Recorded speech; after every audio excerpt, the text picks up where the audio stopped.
I am Ferdinand Marcos, and I am the President of the Republic of the Philippines. I stand today on behalf of 110 million Filipinos. Hi everyone, hello universe, it's me again. Pakinggan nyo si Secretary Gadon. Tingnan nyo guys. Pakinggan nyo. Anong sabi dito? Basahin ko yan ang sinabi ni Saldico, di ba?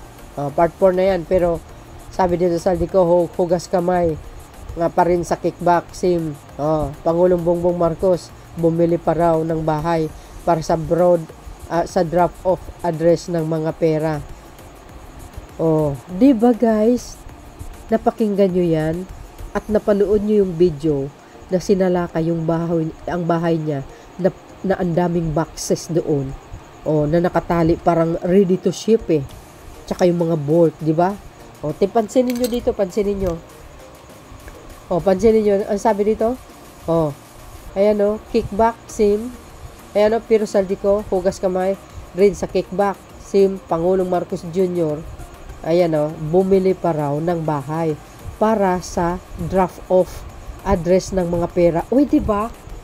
Sa kanya po iyan Kasi mga kababayan, may bahay si Saldico na binili sa Pasig.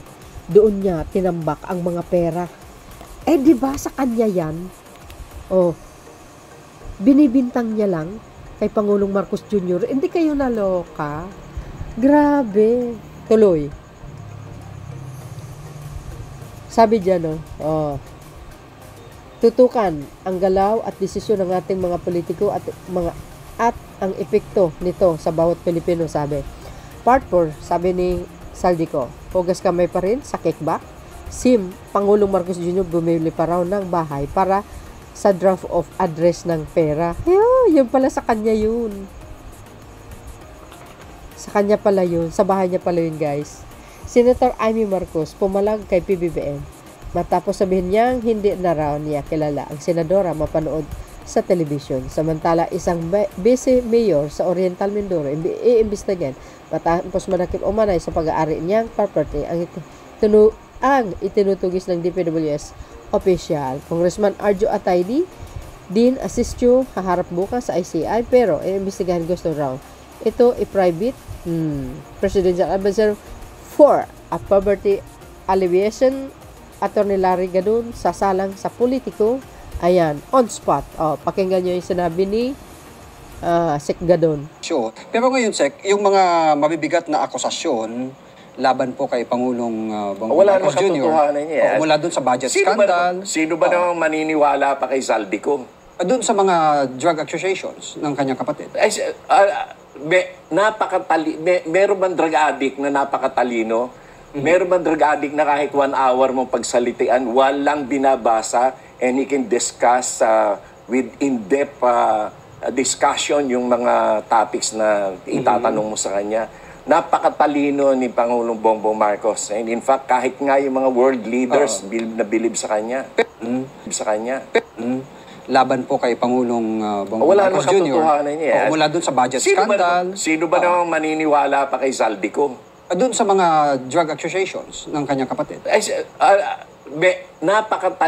Meron bang drug addict na napakatalino?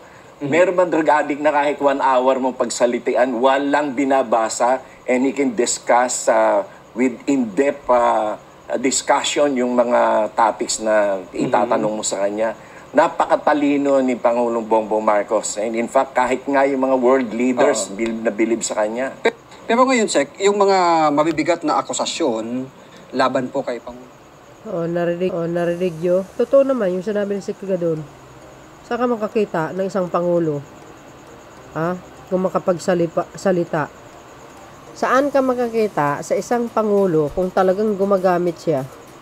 Kung magsalita sa international, talaga namang pang world class. Lahat humahanga. Diba? Hindi tulad ni Digong, natutulog doon sa ASEAN Summit. Diba? Si PBBM, matibay, guys. Sa totoo lang. Napakagaling yung Pangulo. Sa speech pa lang talong-talo talaga yung mga past administration. Sa totoo lang. Tama yung sinabi ni Sec Gadon, pagbabasa. Oh. Hindi, ika nga, nagsispits na walang binabasa. Oh. Kasi saksi itong mga to at tayo. So, yun mga bes. Ito, babalik tayo doon sa sinasabi ko. Hindi nyo ba napansin? Sinasabi, i-draft off doon daw sa bahay na pinagdala ng pera. Yun po yun sa bahay ni Saldico. O, ito, tingnan nyo to. Nadiskubre na ang bahay ni Ko sa isang exclusive village sa lungsod ng Pasig ay ginagamit lang bilang imbakan ng pera na ipinapadala kay Ko. Ang nasabing bahay ay walang muebles at pawang mga maleta lang na mula sa iba't ibang sources. Nakita nyo yan mga bes? Yan yung mga bolt sa bahay ni Saldico. Oh. See? Nakita nyo? Sa bahay niya sa Pasig, mayroon tayong unang video. Yan yung mga bolt na yan. Yan po sa bahay ni Saldico.